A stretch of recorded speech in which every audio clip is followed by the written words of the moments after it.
Hello សួស្តីអ្នកទាំងអស់គ្នាវិលមកជួបជាមួយនឹង admin Gika ជាមួយនឹង season 2 Okay let's go យើងចូលទៅមើលសាច់រឿងទាំងអស់គ្នាតែផ្ដើមសាច់រឿងនៅក្នុង season 2 នេះផងដែរគេក៏បានថយសាច់រឿងទៅក្រោយឲ្យយើងមើលវិញណាហើយខ្ញុំក៏អត់យកមកសម្រាយដែរអ្នកទាំងអស់គ្នាបើចង់មើលទៅមើលនៅក្នុងភាពបញ្ចប់ season 1ទៅគឺវាដូចគ្នាអញ្ចឹងអត់ខុសគ្នាទេអញ្ចឹងហើយបានខ្ញុំ share យកមកសម្រាយតែម្ដងទៅហើយដោយអ្នកទាំងអស់គ្នាបានដឹងអញ្ចឹងសូអ៊ីក្រៅពីទៅឃើញទស្សនវិជ្ជាបែបនោះហើយក៏ធ្វើឲ្យគេឈឺចាប់ខ្លាំងមែនតើណាគេក៏បានតាំងចិត្តថានឹងស្អប់ Shooter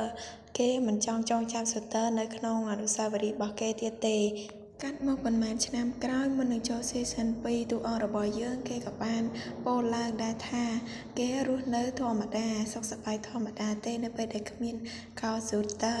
ហើយគេក៏បាននិយាយបន្តទៀតថាកាលពីលើកមុនកោ Shooter បានធ្វើឲ្យគេស្រឡាញ់និងមើលឃើញតែកោ Shooter ប៉ុន្តែពេលនេះគេនឹងវាយបកកោ Shooter វិញគេនឹងធ្វើឲ្យកោ Shooter យល់ពីអារម្មណ៍ឈឺចាប់របស់គេហើយនៅពេលនេះចៅសូអ៊ីរបស់យើងឡើងជានិស្សិតទៀតហើយគេគឺជាម្ចាស់អគ្គនាយកក្រុមហ៊ុនមួយដែលគេបានកាន់តំណែងពីប៉ារបស់គេណាកាត់មកមើលខាងបុគ្គលិកឯនេះវិញកំពុងតែនិយាយគ្នាថាតើពួកគេទាំងអស់គ្នាមួយណាដែលនឹងត្រូវបានថៅកែដេញចេញអញ្ចឹងណាព្រោះថាដោយសារតែក្រុមហ៊ុនរបស់គេហ្នឹងបានលក់ពីហ៊ុនឲ្យក្រុមហ៊ុន Change Yi Group ហើយដល់តែពេលអញ្ចឹងទៅក៏ត្រូវមានអ្នកគ្រប់គ្រងថ្មីអញ្ចឹងណាគេធ្វើកំណែតម្រង់ឲ្យនឹងត្រូវដេញបុគ្គលិកចាស់ដែលធ្វើការមិនបានល្អចោលហើយនៅក្នុង season 2 នេះផងដែរក៏មានបញ្ចូលតួអង្គថ្មីម្នាក់ដែរណាដែលតួអង្គម្នាក់ហ្នឹងគឺមិនថ្មីអីទេព្រោះការ season 1 គាត់ក៏បានលេចមុខចេញមកដែរដែលលោកដុកទ័របានសម្លឹងមើល Shooter ដែលច្រឡំថាគាត់តែគាត់នឹងមានតួនាទីគឺជាប្រធានផ្នែកនៅក្នុងក្រុមហ៊ុននេះប៉ុន្តែគឺថាចរិតប្រធានផ្នែកគេនឹងដូចអ្មិចទេពេលដែលគេកំពុងតែអង្គុយពិនិត្យមើលឯកសារសុកក៏មានមីសេចលោតមកដែលថាបន្តិចទៀតនេះនឹងត្រូវប្រជុំហើយគឺថាមិនមែនប្រាប់បុគ្គលិកសួរបួរទេគឺគេកាន់លើកទូរស័ព្ទនឹងហើយក៏បានប្រាប់បុគ្គលិកថាបន្តិចទៀតពួកគេនឹងមានការប្រជុំហើយមើលចរិតក៏មិនដឹងថាជាប្រធានផ្នែកអីគេទេដូចកូនក្មេងអញ្ចឹងនេះបុគ្គលិកក៏បានសួរនាំណាថាតើពួកគេប្រមាណអ្នកដែលត្រូវបានអគ្គនាយកថ្មីនឹងដេញចេញប៉ុន្តែប្រធានផ្នែកយើងនឹងគឺមិននិយាយតអីច្រើនទេដាក់ឲ្យតែកែវកាហ្វេនឹងឯងហើយពេលនោះកោ Shooter របស់យើងក៏បានលេចមុខឡើងនិងបានប្រាប់ទៅកាន់បុគ្គលិកថាក៏មានការព្រួយបារម្ភអីឲ្យពួកគេនឹងសម្រាប់ខ្លះទៅហើយក៏បានចែកនំឲ្យពួកគេញ៉ាំអញ្ចឹងណាហើយនឹងបានអាងថាពួកគេទាំងអស់គ្នាហ្នឹងមិនត្រូវបានដេញចេញសូម្បីតែម្នាក់ហើយកោ Shooter យើងនឹងឯងដែលជាប្រធានក្រុមហ៊ុននៅទីនេះប៉ុន្តែភាគហ៊ុននៅក្នុងក្រុមហ៊ុនហ្នឹងគឺត្រូវបានលក់ឲ្យក្រុមហ៊ុនមួយទៀតណាបន្តិចទៀតនឹងបង្ហាញមុខតួអង្គមកហើយអ្នកទាំងអស់គ្នានេះសកម្មភាពប្រធានផ្នែករបស់គេណាគឺថាខ្ញុំឃើញគាត់អង្គុយហើយខ្ញុំនឹកឃើញដល់រឿងអិលអ្នកទាំងអស់គ្នាដែរមើលអត់អារឿងសភៅវីតាមីនសរសេរហើយស្លាប់មនុស្សណាគឺដូចនិយាយទៅដូចតួអង្គអិលនឹងត្មងណាគ្មានដឹងខ្យល់អីទេតែមើលឆ្កឹះឆ្នាំងធ្លុះអ្នកទាំងអស់គ្នា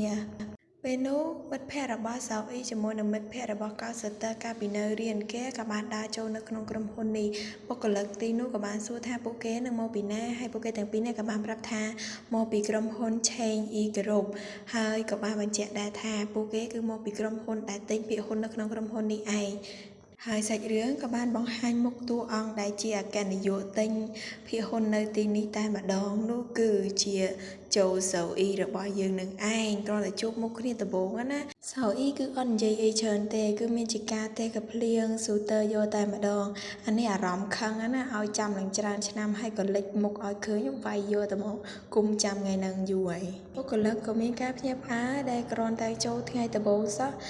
CEO គេត្រូវគេតែកាភ្លៀងបាត់ហើយហ្នឹង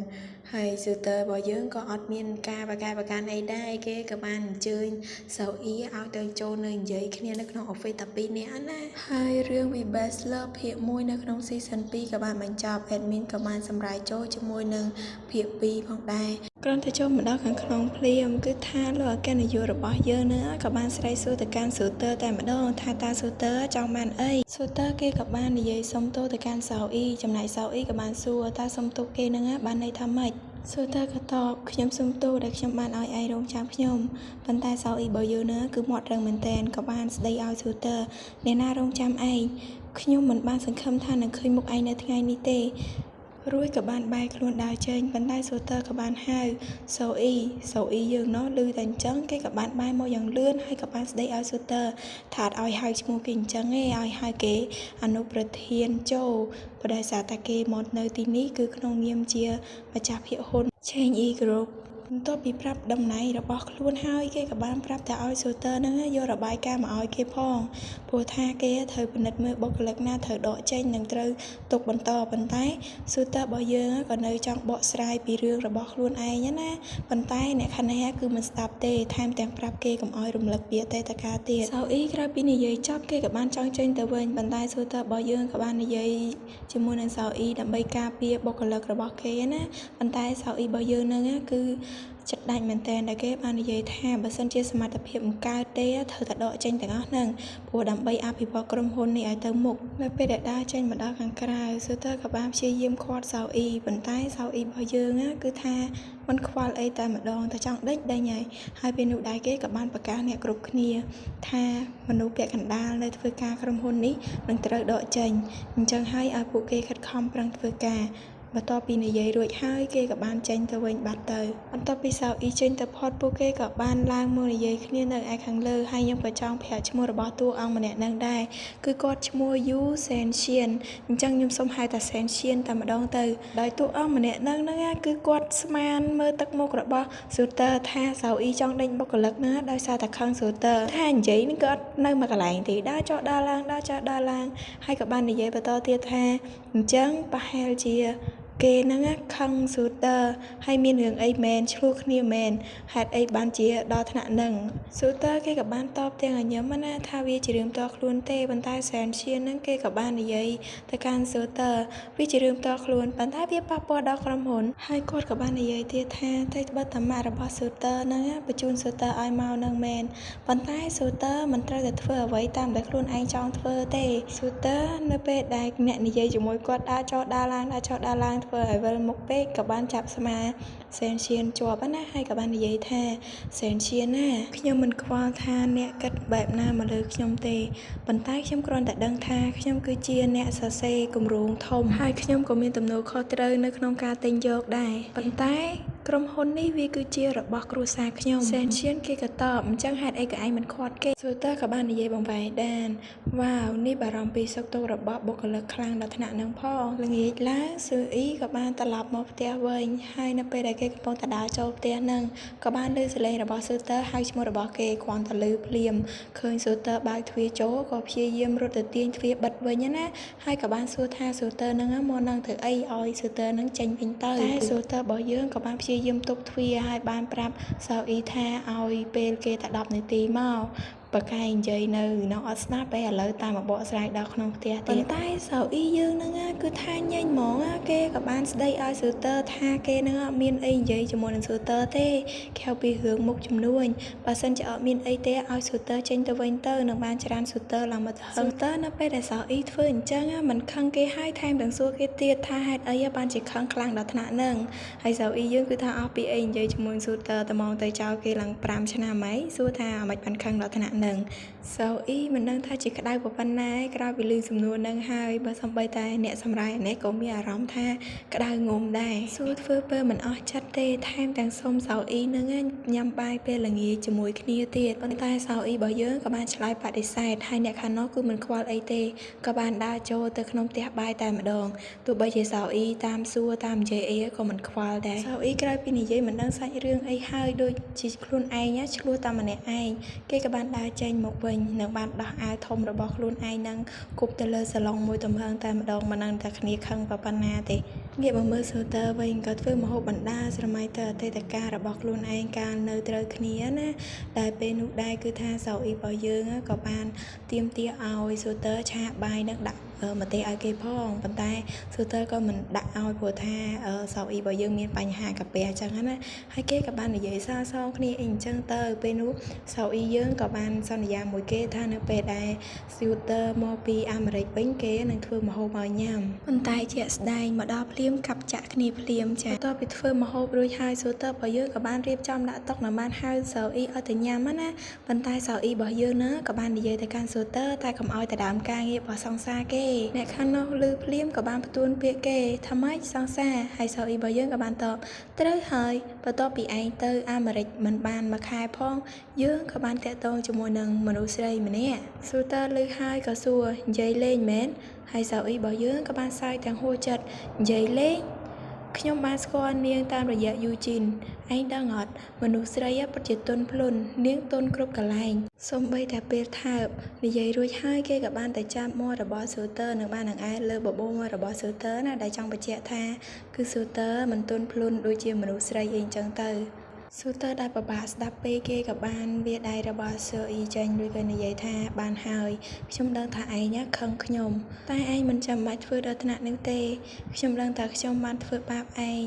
ខ្ញុំដឹងថាខ្ញុំធ្វើឲ្យឯងរងចាំហើយសៅអ៊ីរបស់យើងក៏បានសើចទាំងហួចចិត្តអីគេរងចាំ5ឆ្នាំហ្នឹងមែនរយៈពេល5ឆ្នាំហ្នឹងខ្ញុំបានរស់នៅជាមួយនាងដោយរលូនហើយខ្ញុំក៏បានណែនាំនាងឲ្យលោកប៉ារបស់ខ្ញុំបានស្គាល់ដែរគិតថាខ្លួនឯងគឺជាអីគេហេតុអីបានជាត្រូវឲ្យខ្ញុំចាំដល់ទៅ5ឆ្នាំឯងគិតថាខ្ញុំគឺជាឆ្កែញីដែលរងចាំឯងមែនពាក្យត្រូវនៅខ្ញុំមកបានបលើហើយណាអ្នកទាំងអស់គ្នាគឺថាតួអង្គអ្នកនិយាយអញ្ចឹងមែនហើយសៅអ៊ីក៏បានបន្តទៀតថាហេតុអីក៏ខ្លួនឯងហ្នឹងត្រូវចំណាយពេល5ឆ្នាំជាមួយនឹងមនុស្សល្ងងអញ្ចឹងគេមិនទៅចំណាយពេលអត់ប្រយោជន៍ទេនឹងបានប្រាប់ស៊ូទ័រទៀតថាពួកគេបានចាប់គ្នាហើយប៉ុន្តែស៊ូទ័ររបស់យើងក៏បាននិយាយទៅកាន់សៅអ៊ីខ្ញុំអត់ខ្វល់ខ្ញុំនឹងនៅតែតាមស្រឡាញ់ឯងម្ដងទៀតបើទោះបីជាឯងខឹងស្អប់ខ្ញុំប៉ុណ្ណាក៏ដោយសៅអ៊ីក៏បានតបខ្ញុំមិនបានខឹងប៉ុន្តែខ្ញុំមានតែការស្អប់ឬក៏បានវាយស៊ូទ័រមួយដៃលេងចឹងទៅហើយក៏បានបោះអាវទៅលើស៊ូទ័រនឹងបានដេញឲ្យគេចេញទៅ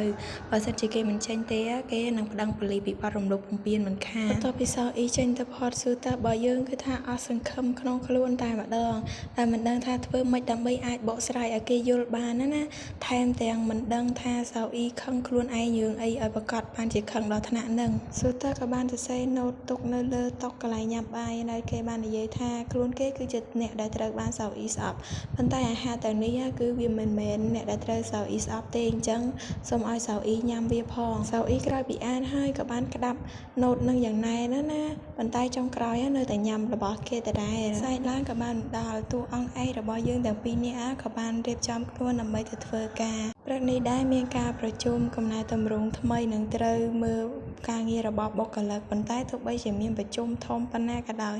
ក៏សែនឈានរបស់យើងនឹងគឺមិនខ្វល់ទេនៅតែអង្គុយដូចក្មេងសំខាន់សៅអ៊ីយើងនិយាយអីក៏គេអត់ខ្វល់ដែរពេលល្ងាចក៏បានមកដល់ក៏ដល់ពេលដែលពួកគេត្រូវត្រឡប់ទៅផ្ទះពេលនោះសៅអ៊ីកំពុងតែដើរស៊ូទ័ររបស់យើងក៏បានមកពីក្រោយហើយទះស្មាសៅអ៊ីឲ្យឈប់ហើយគេក៏បានប្រាប់សៅអ៊ីថាខ្សែបីជើងរបស់សៅអ៊ីហ្នឹងលបោដែរចាំគេចងឲ្យហើយនៅពេលដែលគេអោនចងហ្នឹងបុគ្គលិកក៏បានចេញមកមើលប្រងព្រាតពួកគេក៏បានខ្សឹបខ្សៀវគ្នាថាទង្វើបែបនេះមានតែសង្សារទេទើបអាចធ្វើដាក់គ្នាបានហើយសៅអ៊ីរបស់យើងឮអញ្ចឹងហើយគឺថាចេះដុំប្រហើយគ្រាន់តែចងស្បែកជើងហើយភ្លាមសៅអ៊ីក៏បានអូសដៃស៊ូទ័រចូលទៅក្នុងវិញដោយសារតែមិត្តភ័ក្តិរបស់គេនៅខាងក្រៅពីរនាក់ហ្នឹងក៏បាននិយាយគ្នាសៅអ៊ីអាចនឹងធ្វើអីស៊ូទ័រដែរអត់ហើយអ្នកម្ខាងទៀតក៏បានតបឯងកុំគិតអាក្រក់ទៅលើសៅអ៊ីពេកមើលហើយអ្នកខាងនោះក៏តបពិបាកដែរហ្នឹងបន្ទាប់ពីនិយាយចប់គេក៏បាននិយាយញោះអ្នកម្ខាងទៀតលេងបើអញ្ចឹងឯងគួរតែចងស្បែកជើងឲ្យខ្ញុំដែរមក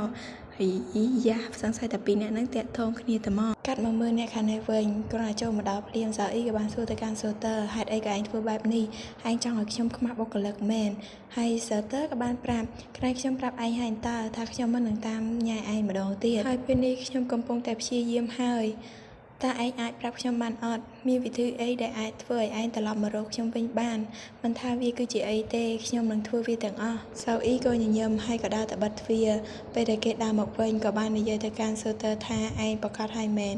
ដែលអ្វីដែលខ្ញុំចង់បានឯងនឹងធ្វើវាអញ្ចឹងយើងធ្វើរឿងនោះជាមួយនឹងគ្នាទៅស៊ូទ័រគ្រាន់តែឮក៏រៀងភ្ញាក់ផ្អើលដែរណាដែលសៅអ៊ីគេចង់ធ្វើរឿងបែបនោះសៅអ៊ីដែលឃើញកាយវិការរបស់ស៊ូទ័រភ័យគេក៏បាននិយាយចំអន់ឲ្យស៊ូទ័រយ៉ាងម៉េចឯងមិនហ៊ានធ្វើទេមែនគឺថានិយាយទាំងទឹកមុខសើចចំអកហ្មងអ្នកទាំងអស់គ្នាប៉ុន្តែស៊ូទ័ររបស់យើងខ្លាំងដែរគេក៏បាននិយាយថាគេនឹងព្រម